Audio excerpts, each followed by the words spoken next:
ওরে না করবা, ওই জন্য মূল বাড়িতে আর না যায়। না করলে মনে হয় শুনে বিয়ার লেগে কেমন পাগল হয়ে গেছে। আচ্ছা আমি তোমার খাওয়াই দেই। নাও।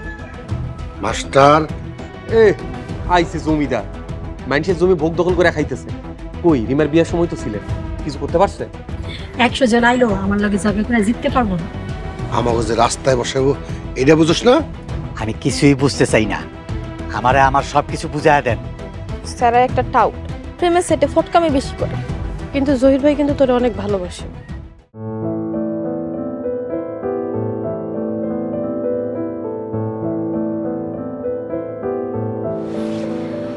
কি হয়েছে, তোমার মন খারাপ কেন? তোমার ভাইরা আজকে হুমকি দিছে। কি হুমকি দিছে? কইছে সাদেকের জমিতে ঘর বানাইলে আমাকে মাইরা ফেলাই। তুই কি এই হুমকিরে ভয় পাস? আব্বা, আমি আমার লয়ে চিন্তা করি না, ওরা যদি তোমাকে কোনো ক্ষতি করে। আমাকে লিয়া ভাবিস না, আল্লাহ ভরসা, আমাকেও ক্ষতি কেউ করতে পারবো না। টাকা দিয়া ভেজাল কেনার দরকার নাই, আমরা এমনিই ভালো আছি। সোহাগ, তুমি যদি মনে করো এতে ভেজাল বাড়বো তাহলে বাদ দে বাবা। আমি চাইতেছিলাম সাদেকের জমিটা বিক্রি করে ওই টাকা দিয়ে মোড়লের আরো জমি কিনুম। তাহলে তাই কর, জমি যদি বাড়ে ওখানে ঘর করন যাইবো অনেক। আব্বা ঠিকই কইছে, তুমি তাহলে ওইটাই করো। হ্যাঁ, 2-1 দিনের মধ্যে সাদেকের জমি বিক্রি করে টাকাগুলো নিয়ে এরপর মোড়লকে জমি দেব। কোথায় কোথায় ভেজাল জমি আছে সব খুঁজে বের।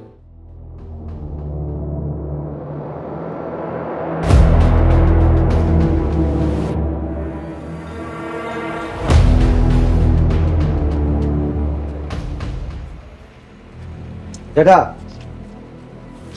রিমার জামাইরা মানা করে আইছি। ভালো করছস, খুব ভালো করছস। এরপরে যদি ওরা ওই জমিনে ঘর বানাইতে যায় ওরা ডাইরেক্ট মাইরে ফেলাম। রতন সুরজার পরিমের লেগেই তো ওদের আমি শায়েস্তা করতে পারতেছি না। দাদা, ওরা তোমার সাথে না থাকলেও আমরা তোমার সাথে আছি, তুমি কোনো চিন্তা করো না, আমরাই মহলবাড়ি রক্ষা করব। ঠিক আছে, তোর কথা একটু ভরসা পাইলাম। দুঃখের বিষয় কি জানো, সামনে আমাদের অনেক বড় দুর্দিন আসতেছে।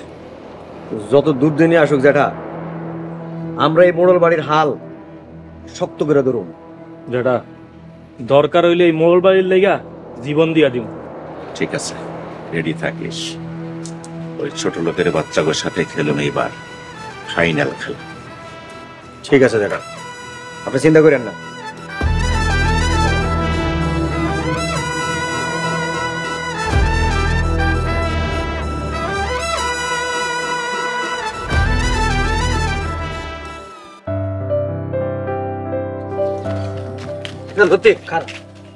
আচ্ছা 30 দিন থেকে 5 দিন গেলে কয়দিন থাকে রে? 25 দিন। আর মাত্র 25 দিন। 25 দিন পর কি? আর মাত্র 25 দিন। আরে 25 দিন পর কি এটা কবি তো? 25 দিন পর মিনার লাগে আমার বিয়ে, আমি মিনারে বিয়ে করব। মিনারে বিয়ে করবি? মিনা তোরে বিয়ে করব? ওই বেটা, মিনা বিয়ে না করলেও মিনারে আমি বিয়ে করব।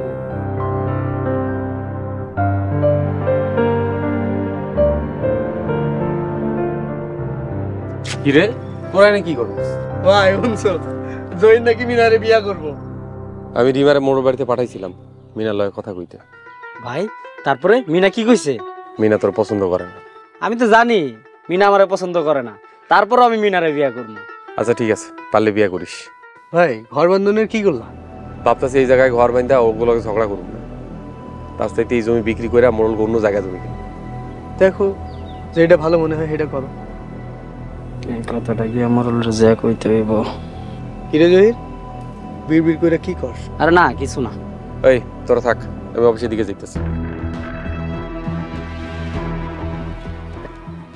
এই জহির, তুই কই যাস? যাই একটু মিনারে যাই দেখাই। যাইস না, তোরে কিন্তু ঘাড়াইবো। আরে ঘাড়াইবো না, মোরল বাড়ির লোকেরে তাবিজ কইরা ফালাইছি।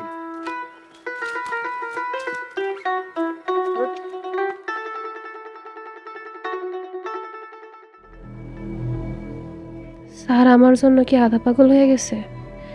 স্যার আমার মুখে হাসি ফোটানোর জন্য লতিফের হাতে আমার তুলে দিছে, অথচ আমি সুখে ঘর করে যাইতেছি, মানুষটার আমি বুঝলাম না।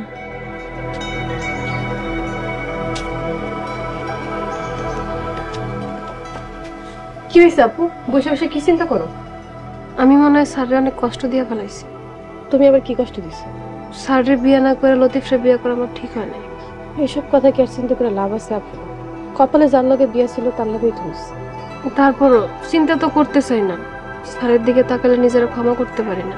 আচ্ছা তুমি আমি মিলা স্যার একটা সুন্দর একটা মেয়েদের বিয়ে করে। স্যার এই জীবনে বিয়েই করবো না। সবাই মিলে যদি বুঝাই বিয়ে করতেও তো পারে। আচ্ছা বিকালে স্যারের কাছে যাবো, যাবি? আচ্ছা যাবো না, দুপুর হয়ে গেছে, কি রান্না করা যায় কত? আজকে গুড়া মাছ রান্না করা শিখবো, কিন্তু গুড়া মাছ কাটতে হবে তোর, আমি কাটতে পারবো না। তুমি কাটতে পারবা না কেন? না আমার ভালো লাগে না, এসব ঘিন ঘিন লাগে আমার ধরতে। আস্তে আস্তে সবকিছু ঠিক আছে, চলো তো। না তুই কাটবি আগে, তারপরে যাবো। আচ্ছা আমি কাটবো, চলো। আচ্ছা ঠিক আছে।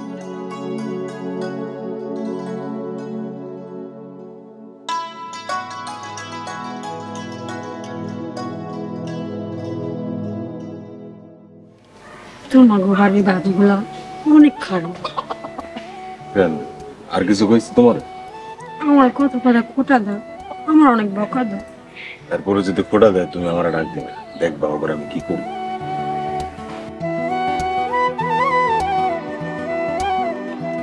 সবই তো শুনে ফেলাইছি। আমাকে কথা শুনছো মানে? কি শুনছো? যা যা কইছো সবই শুনছি। তোমরা আমাকে কথা শুনবা কেন? তোমার বউ আমাকে নামে বদনাম কইতে পারবো, আর আমরা শুনতে গেলেই দোষ না? আমরা কোনো বদনাম করতেছি না, আপনারা যা করছেন তাই বলতাছি। ওই তোরে আমরা কবে অত্যাচার করছি রে? কবে অত্যাচার করছি? দেখছো আমার তুই কইরা কইতাছে, তুমি কিছু কইবা না? ভাবি তুমি আমার বউরে তুই কইরা কইতাছো কেন? 2 দিন হইতে পারে না বিয়া করছো, এর মধ্যে বউয়ের ওকালতি করতেছো। তো আমার পক্ষ হয়ে কথা কইব না কি আপনার পক্ষ হয়ে কথা কইব? খবরদার ভাবি, আমার বউর সাথে তোমরা ঝগড়া করবা না। এই কিসে রে? সুরজের বউ আমাকে দুনিয়ার অপমান করতেছে। একটা অশান্তি এনে বাড়ি দিয়ে তুলছে। এই সুরজ, তোর বউরে কবি সাবধানে কথাবার্তা কইতে। আমি কথা কইতেছি, আপনার বউরে কোন সামনে থেকে যেতে যাম না, না গেলে কি করবি? একটা চড় দিয়ে সব দাঁতগুলো ফালা দিবি। আয় ফালা। এই এই থামো, এই থামো সুরজ, ওরে নিয়ে বাড়ি যা। তোমরা বাড়ি যাও, যাও যাও, যে যার ঘরে যাও।